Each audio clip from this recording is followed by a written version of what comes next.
Ahora me toca el turno a mí.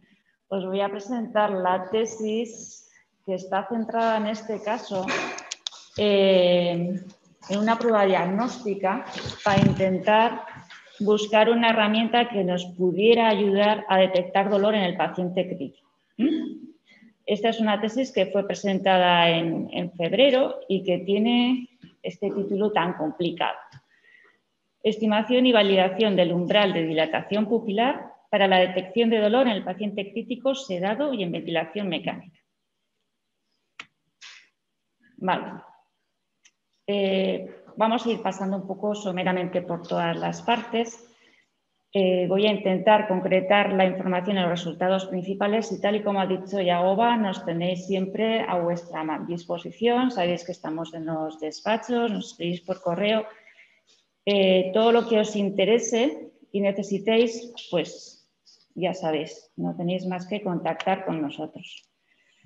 Vale, pues la situación de partida de esta tesis fue fundamentalmente una necesidad clínica. La gestión de dolor en el paciente crítico es un área de cuidado que preocupa mucho en el cuidado intensivo. Nuestros pacientes están expuestos a múltiples situaciones que pueden ser potencialmente generadoras de dolor, con lo cual necesitan ajustes continuos de analgesia. Además, si echamos la vista atrás, podemos ver que la presencia de dolor en nuestras unidades es una constante que se mantiene todavía a día de hoy.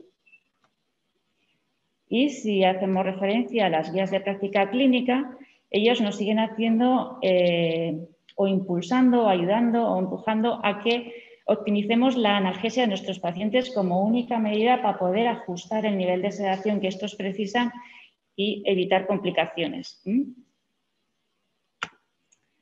Sin embargo, nuestros pacientes están dormidos y necesitan muchas veces de ventilación mecánica, situación que hace que ellos no nos puedan decir si están sintiendo dolor o no. En este contexto, si acudimos a las recomendaciones que nos hacen importantes instituciones internacionales y nacionales, siguen enfatizando la necesidad de que hagamos una evaluación sistemática de dolor. Y para ello lo que proponen es el uso de escalas validadas de medición indirecta del dolor. Lo que proponen es que utilicemos escalas que han identificado ciertos comportamientos que emiten los pacientes cuando sienten dolor y en función de esos comportamientos que vayan dando, poder nosotros identificar si en ese momento pues, sienten dolor o por lo menos un mínimo de disconfort. Y para ello utilizamos las escalas BPS, CPOC y SPID. Sin embargo, el uso de las escalas en estos pacientes es muy complejo, porque tanto por la situación clínica como por la farmacología que tienen, como por la necesidad de estar sedados, las respuestas que dan ellos son muy sutiles y muy inespecíficas. Hay veces que son difíciles de categorizar, lo que hace que se puedan generar importantes fluctuaciones en las decisiones terapéuticas en estos pacientes.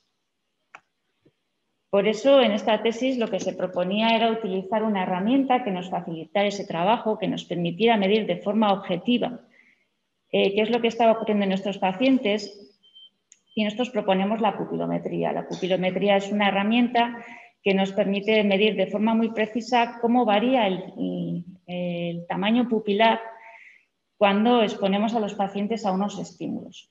Es una respuesta fisiológica del sistema autónomo, por lo que se esperaba que nos ayudara un poquito más a poder detectar esas situaciones que generaban dolor en los pacientes. Bueno, pues es así como nace este proyecto, con la hipótesis de que la dilatación pupilar es un método válido para determinar la presencia de dolor en el paciente analgosedado sometido a ventilación mecánica y sin capacidad para comunicarse de forma verbal. Los objetivos principales que trabajamos fue el determinar el rendimiento diagnóstico y evaluar la validez de la variación del tamaño pupilar medida a través de la pupilometría para detectar dolor. Y el segundo objetivo fue determinar el estímulo eléctrico de menor intensidad que nos pudiera ayudar a predecir la necesidad de analgesia de forma previa al realizar cualquier intervención a nuestros pacientes. Entre los objetivos secundarios que trabajamos fue el describir y comparar el comportamiento de las escalas conductuales y la pupilometría y ver cómo reaccionaban ante los diferentes estímulos y además esto fue una necesidad clínica, luego explicaré con más detalle. Se hizo las mismas mediciones, pero poniendo a prueba la respuesta de las constantes hemodinámicas. Bueno, para ello se hizo un diseño de pruebas diagnósticas. Es un estudio en el que hizo falta realizar estímulos no dolorosos al paciente para ver qué tipo de respuestas nos emitían, estímulos eléctricos calibrados mínimos y se seleccionó como estímulo dentro de la práctica clínica habitual, que es sobradamente conocido que es doloroso, que fue el aspirado de secreciones. En este trabajo se incluyeron pacientes mayores de 18 años conectados a ventilación mecánica, con un nivel de sedación según la escala RASS entre -1 y -4 y un nivel de dolor según la escala BPS de 3. Y se excluyeron solamente aquellos pacientes que contaban con alguna limitación para expresar el dolor a través de un cambio conductual, a través de un gesto, y aquellos que tenían alguna alteración fisiopatológica a nivel pupilar o necesitaban de tratamientos con fármacos que pudieran interaccionar en esta respuesta pupilar. Bueno, pues el protocolo experimental que llevamos a cabo durante este trabajo fue el que veis en la diapositiva. Fue necesario realizar una serie consecutiva de estimulaciones. Se realizó un único protocolo por paciente y durante la primera semana que estuvo ingresado en la unidad de cuidados intensivos. Durante este protocolo se recogieron mediciones previas a las estimulaciones y posestimulaciones y se registraron las variaciones máximas que dieron en todos los indicadores los pacientes. Y para ello fue necesario trabajar de forma conjunta 3 investigadores que, pese a trabajar de forma simultánea, fueron independientes entre sí. Los instrumentos de medida que utilizamos fue el videopupilómetro Neurolethal Scan, la monitorización de cabecera de los pacientes, las escalas validadas de dolor BPS-STID y la monitorización BIS. Y se consideró dolor a incremento de 1 punto sobre la puntuación basal de las escalas, es decir, a puntuaciones mayores o igual de 4 puntos según la escala BPS y a puntuaciones superiores a 1 punto según la escala STID.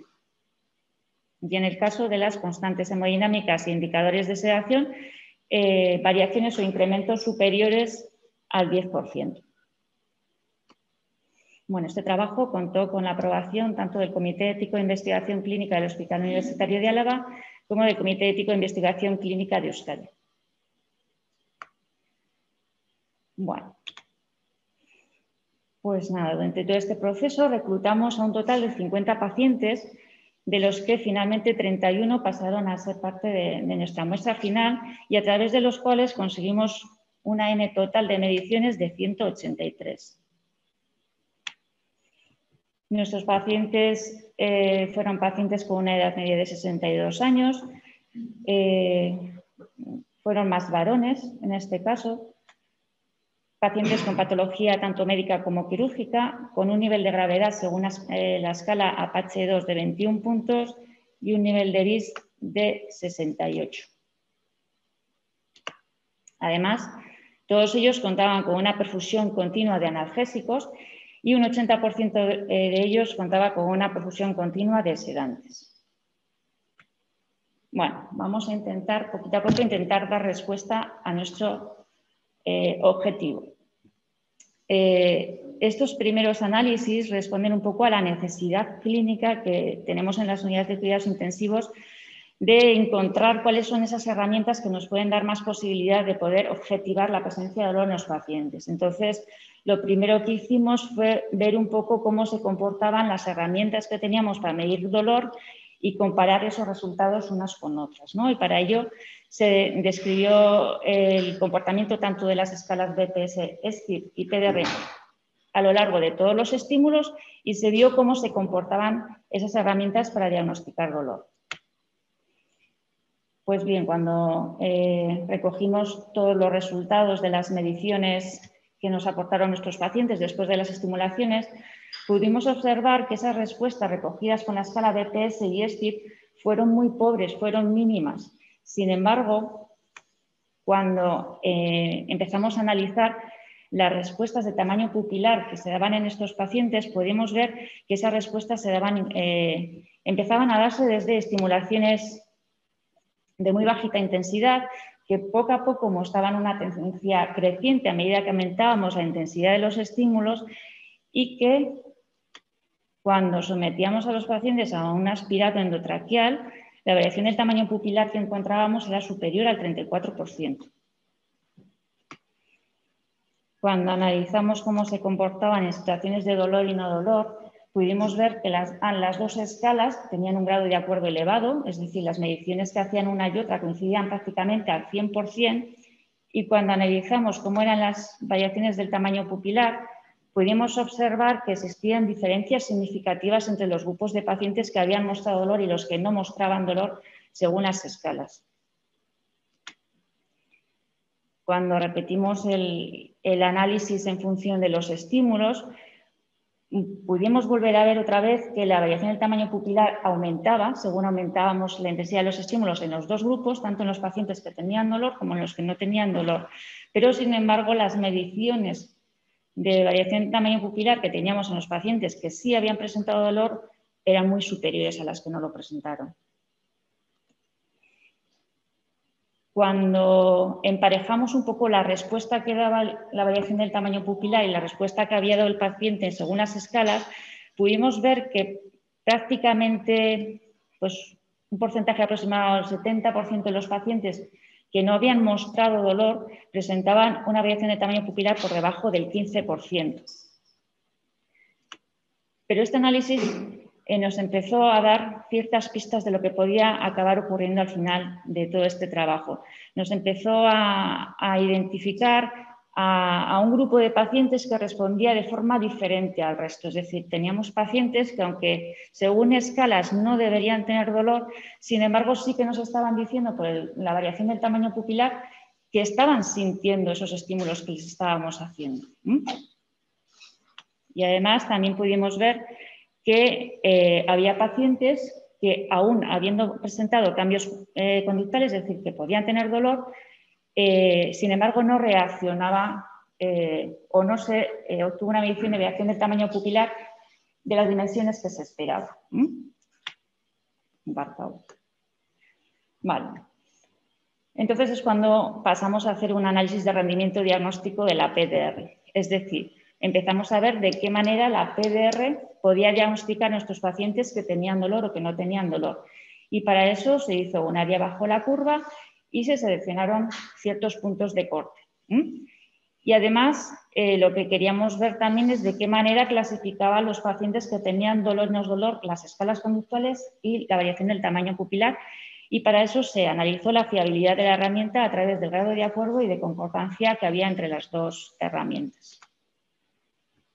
Bueno, pues es así como supimos que el área bajo la curva que presentaba la variación de tamaño pupilar era del 0,88, es decir, la posibilidad que teníamos de tener éxito a la hora de diagnosticar con esta herramienta era muy elevado.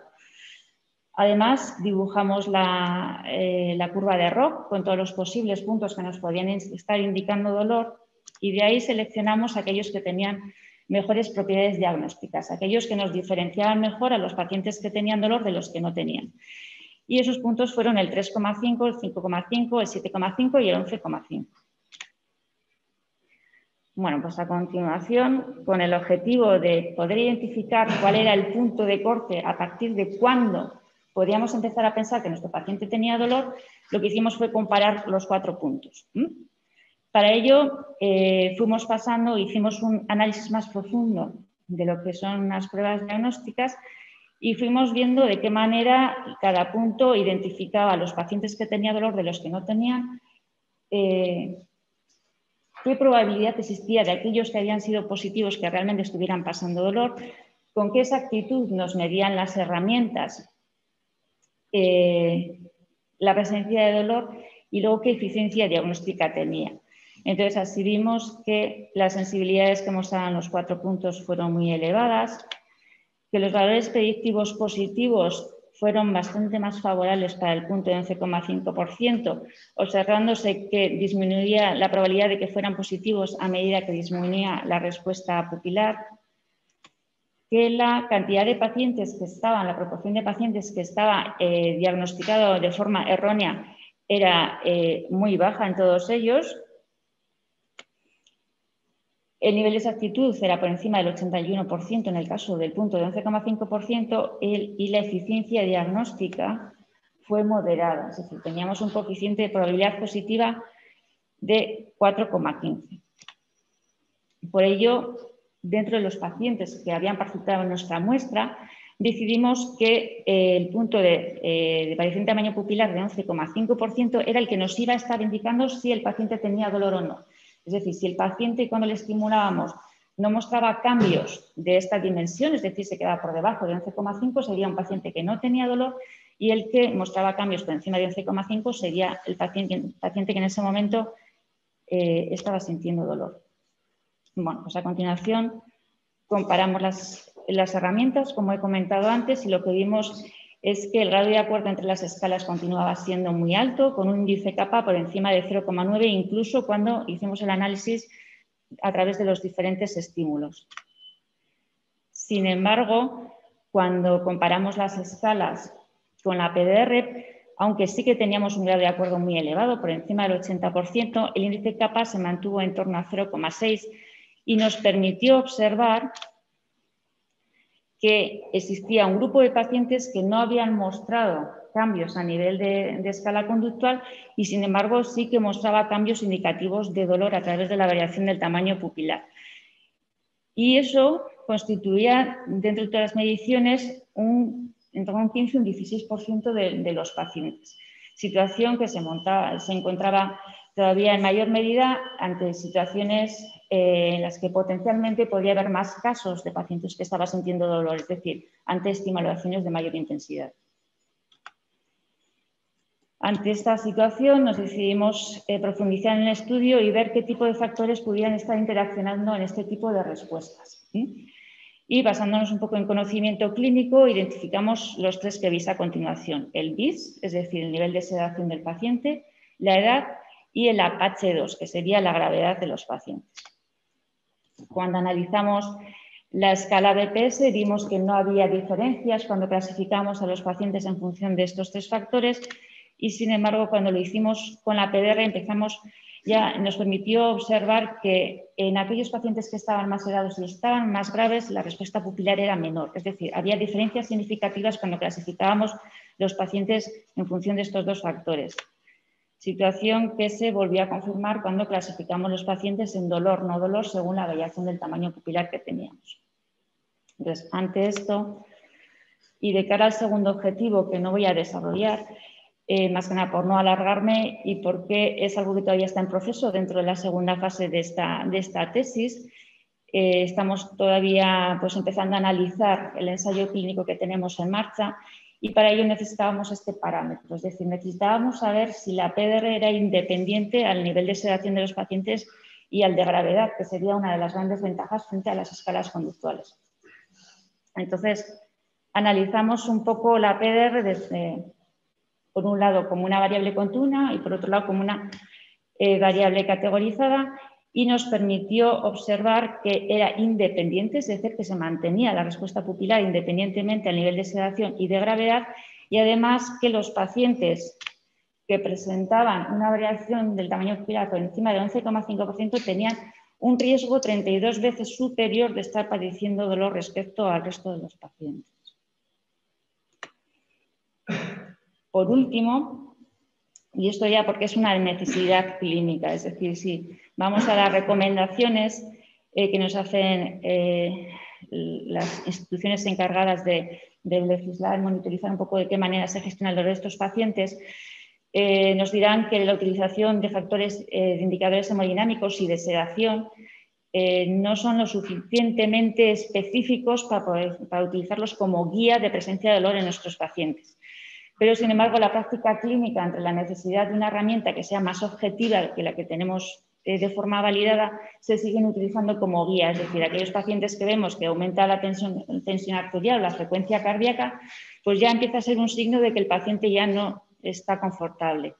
Entonces, por ello hicimos los siguientes análisis.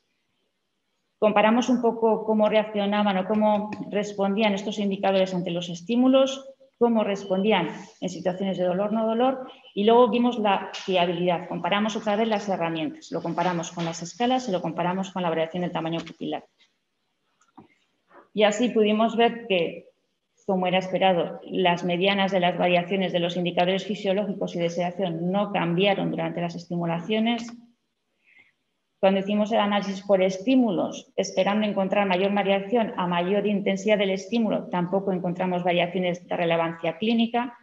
Y cuando lo hicimos en los pacientes que tenían dolor y los que no tenían dolor, esperando que en los de dolor encontrábamos mayor variación, las variaciones se mantenían todas por debajo del 10%.